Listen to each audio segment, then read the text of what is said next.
what I think? I think I can handle this relationship with Dirk. I'm going out with him Saturday night. Was there ever any doubt? Momentarily. This is strictly off the record, but Dirk's nearly 5 years younger than I am. In what, Blanche? Dog years?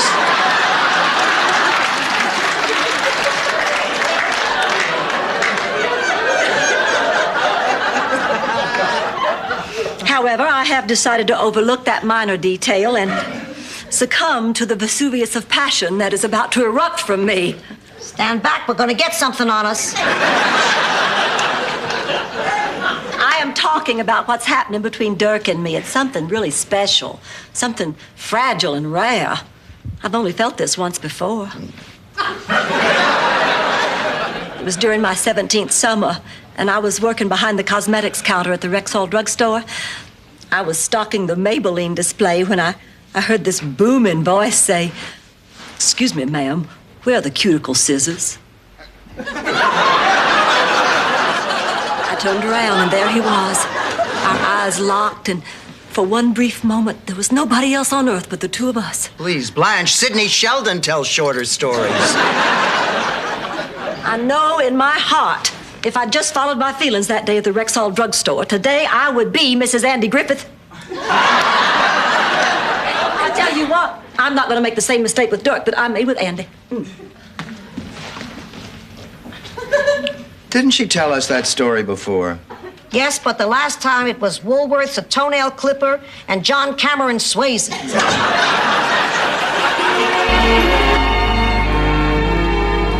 Yes, I believe I will have the escargot and the duck à l'orange and a nice tossed salad with the blue cheese dressing. I'll have the watercress salad with 2 lemon wedges, please. Oh, that sounds great. I didn't even see that on my menu. I'll have the same thing. Isn't this a lovely place? Mm-hmm. It's one of my favorite restaurants. I'm into macrobiotics myself. I am too. I just like this atmosphere. So, what did you do before you got into teaching aerobics? I worked at a museum. You're kidding me. I work at a museum. I love art. Me too. I love lifting it. I beg your pardon? I used to unload the trucks. And I don't know why, but lifting those statues really helped develop my deltoids. See? Yes, that's fascinating. Put that down, honey.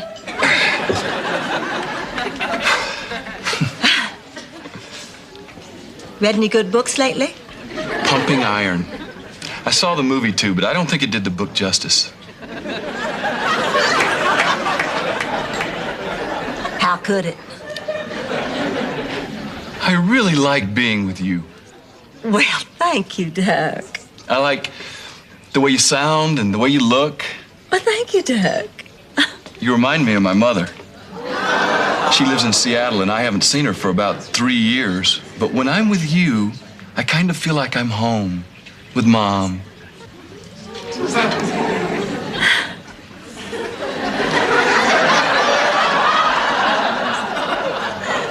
Waiter.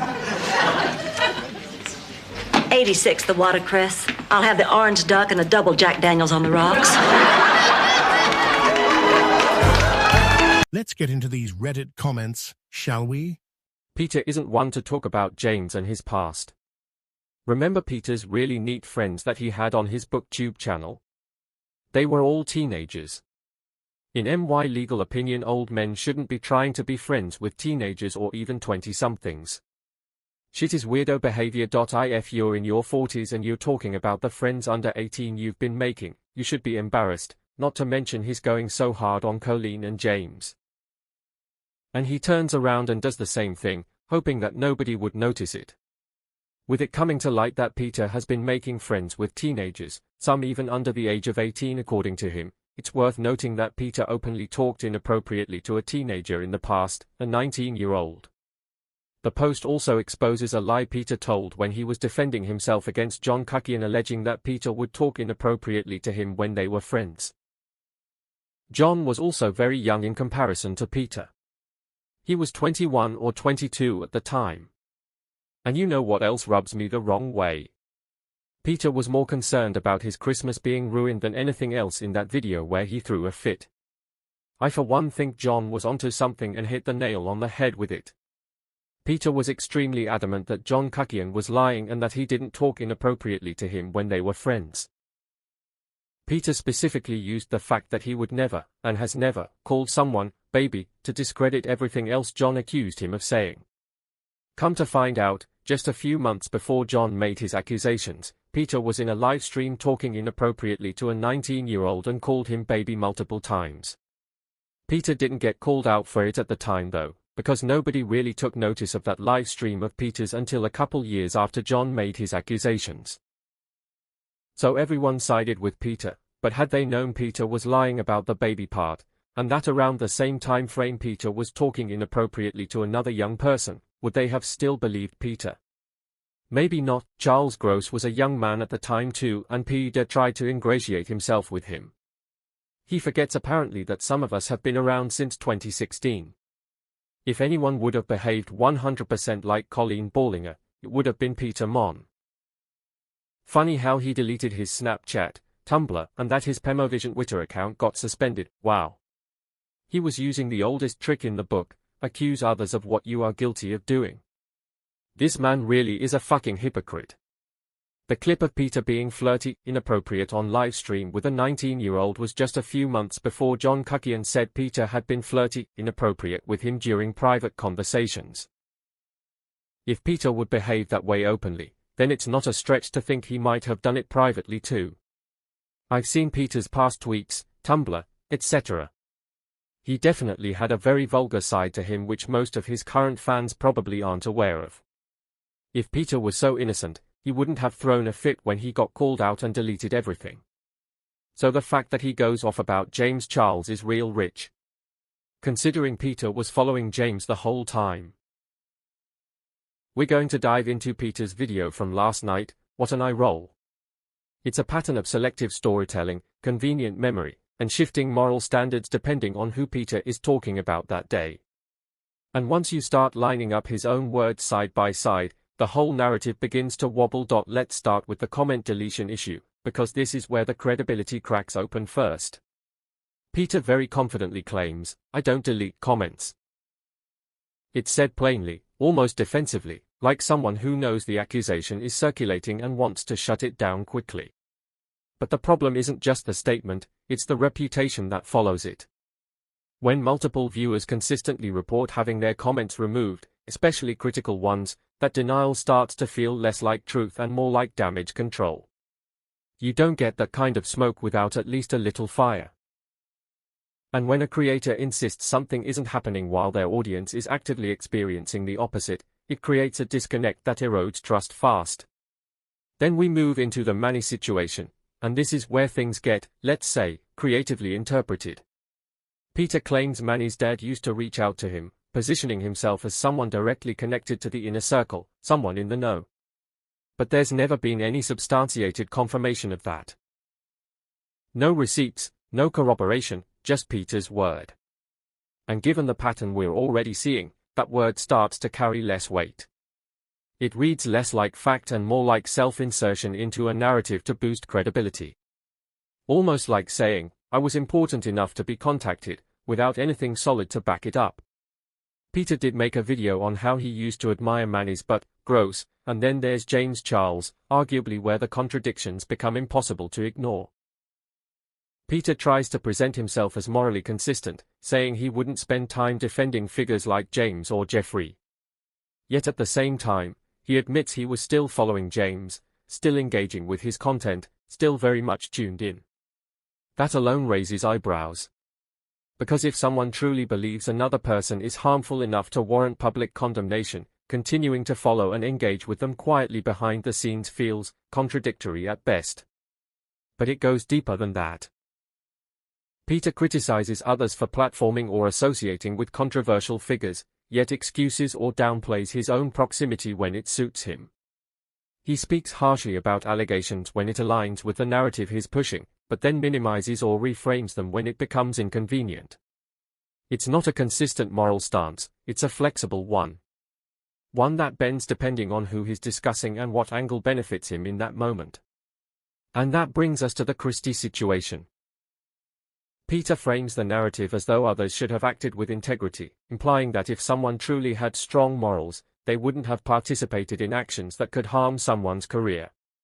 But this conveniently ignores his own role in amplifying drama, speculation, and discourse that does contribute to reputational damage. It's a classic case of holding others to a standard he doesn't consistently apply to himself. He critiques from a distance while actively participating in the same ecosystem he claims to disapprove of. Finally, and maybe most tellingly, we get to the mention of his dad. Peter brings up his father as a voice of authority, someone who would call out behavior and set a moral standard. It's meant to add weight, to suggest that his perspective is grounded in real-life accountability. But then he pivots into discussing internet drama as if it holds that same level of real-world importance. The implication that his dad is somehow involved in or commenting on YouTube drama feels exaggerated. Almost like borrowing credibility from a figure who isn't actually part of this space to reinforce his own position within it. When you step back and look at everything together, the issue isn't just one claim or one inconsistency, it's the accumulation of all of them. It's the denial of deleting comments while viewers say otherwise. It's the unverified connection to Manny's dad. It's the selective outrage when it comes to James Charles. It's the moral high ground that shifts depending on convenience. It's the borrowed authority of real-life figures to validate online opinions. Individually, each point might be brushed off. But together? They paint a picture of someone who isn't just reporting on drama, but actively shaping narratives in a way that benefits them, even if that means contradicting themselves along the way. And that's the real issue here. Because when a creator positions themselves as honest, transparent, and morally grounded but their own words start to conflict with each other, people notice. Audiences aren't as easily convinced as they once were. They remember. They compare. And eventually, they start asking questions. And once that trust starts to crack, it's very, very hard to glue it back together. I mean, let's face it, all of these content creators that Peter is whining about have more money, more fame, and more success than he could ever dream of. Peter lives in a smoke-filled candle-scented dump of a condo that he doesn't even own, and that he gets an allowance from Daddy each month. Oh, and don't forget Peter's really neat friends from his early booktube days. Lots of young guys there. Peter has never taken accountability for any of his actions. So his last video was real rich.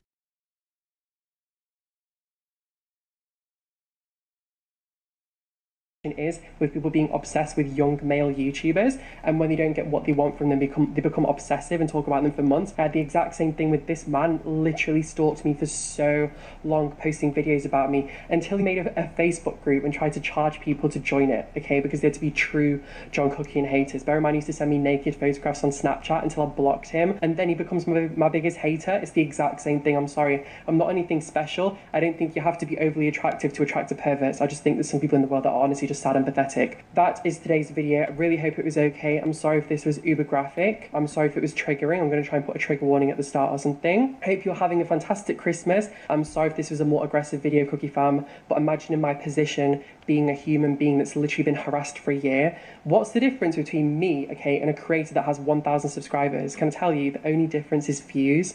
We're still human beings that sit in front of a camera and edit our own videos and have a set of likes, and that's literally the same thing, okay? I don't want people to be looking at me saying, well, he's on some sort of pedestal. I'm literally the same human being as anybody else. I just have more people watching my channel. I'm still entitled to have an opinion when someone is harassing me and someone is bullying me and doing it to my friends as well. It's honestly just so unacceptable. So I'm sorry if this was a ranty video. This has honestly pissed me off for a long time. I'm also going to bring what's in the dark to the light, you know? Everything is there. The whole world can go and see the truth about Peter Monn. I don't think he should have a license to be counselling children. Whoever gave him that license should take it straight back, because if you are running a porn blog with children, surely that's enough to say, okay, maybe you shouldn't be a counsellor.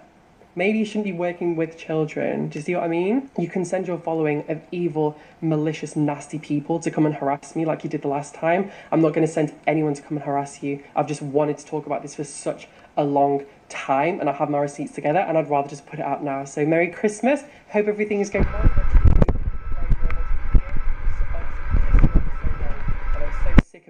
PR and being sweet and friendly when everyone else is being cunty, but then I'm made out to be the bully. It's fucking bullshit. So enjoy your day. I'll see you in the next video.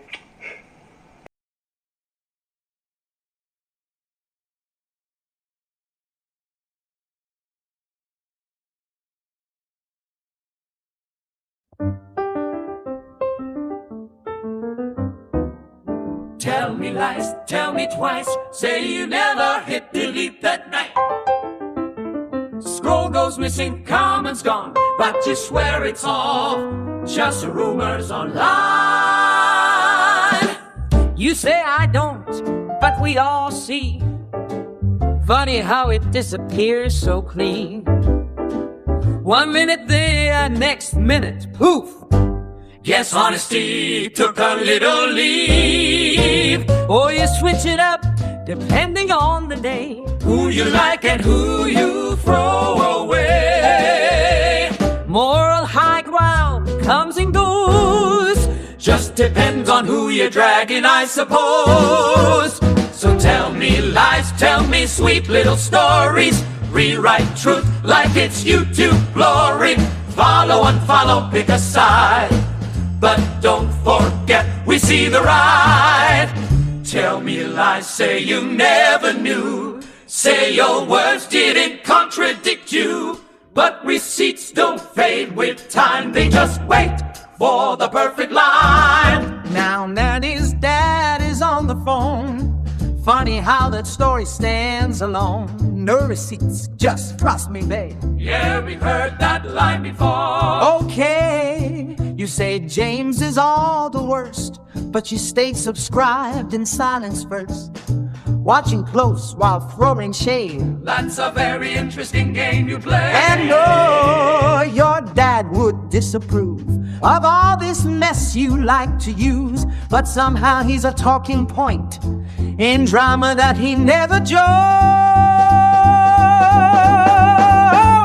So tell me lies, louder this time. Say it like it's truth, make it rhyme. But every clip and every claim keeps circling back the same. Tell me lies, go on, insist. Say it's all just misconstruing clips, but the story shifts each time you speak, and that's what makes it hard to believe.